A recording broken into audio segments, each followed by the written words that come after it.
The annual Design Indaba in Cape Town is the place to be for the latest trends in African design. This is the home of Africa's thriving art and craft industry. The expo showcases traditional African designs which are internationally appreciated. I think it's because of the unique culture of South Africa.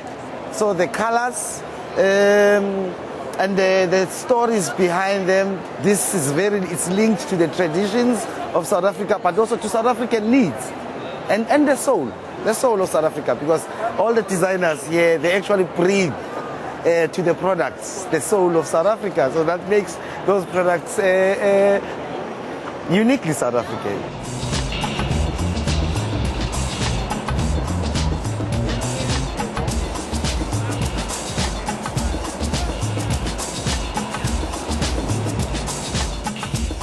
Innovation is as important in the design industry as it is in any other sector. We discussed this with some of the companies present at the Design Indaba Expo. One of them is Design Africa, a company that has developed traditional Zimbabwean baskets into innovative designs. All we do is we use the very basic skills that have been developed within cultures or within communities, and we use it in contemporary items or baskets that are functional and useful in today's life. What every other person is bored of looking at this basket, and it becomes a valueless basket because it's everywhere. But all we have done now is to use the same techniques, the same weaving skill, the same grass, the same palm ilala, and we have developed these baskets. Well, my advice is that the artists need to look at observe the market very carefully, what the market wants, and then they try and actually fulfill that need of the market, and not design what they like only. When it comes to art and design, it is all about being unique and bringing something new to the market. It's always important to make an item that you are able to sell rather than making a beautiful thing, probably a beautiful thing that you can't sell at the end of the day. Tangerine produces special designs for a niche market. This company helps local artists to market and sell their products to a wide range of buyers. Like for an example, this bag has been developed really with a bigger concept of it looking like this. This is the beginning of a hand luggage range. But now we've also gone and spoke to the corporate market and asked them what would they be looking at. So we would take the same sort of quality leather work and turn them into quality laptops and take the whole concept further. Don't make anything until you've spoken to the end user. You can never do enough research.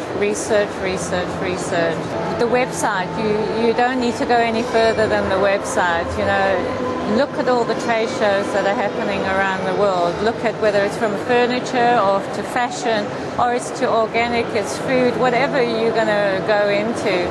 See what's already happening and see the countries that are already many seasons ahead of you, because that'll give you an idea of where you now start positioning your own product.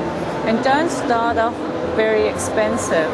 Start off at a marketplace where you know you can make something and go and test it. Don't spend a lot of money making millions of things. Test one thing, and when that one thing's done correctly, then copy that.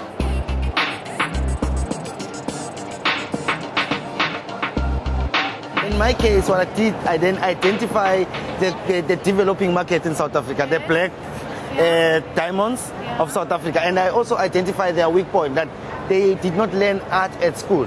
So it's a problem for them in terms of consuming art. They don't go to galleries. So I then had to take art to their homes. Okay. So you then get them when they're relaxed.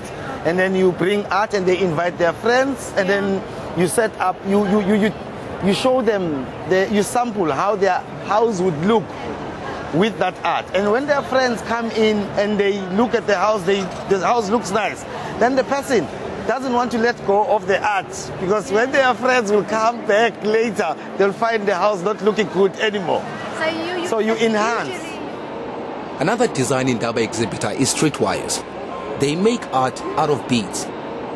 And with that, they create sustainable employment for many people. Beadwork has, through the ages, been something that people admired and loved to touch and feel. And I think using beads in this form just continues with that touch and feel of the beads.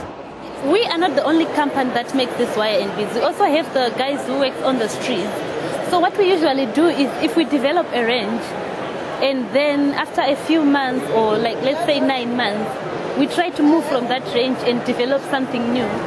Because if we keep the same range, then it's going to be the same as the other guys are making and it won't be different. We can't compete with mass production because China does that very well. Yeah, so we can't be competing with China. So we need to find our niche market. So focusing at the high end, it's really focusing on a niche market.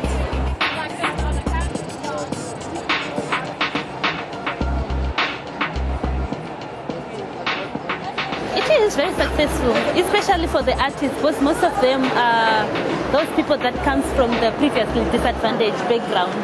They don't get that much employment.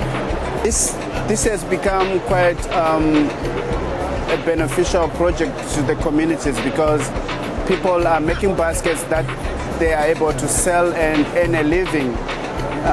And that has been also the inspiration among them because they realize they can earn a living out of the skill that they didn't really believe would benefit or would really give them a decent living.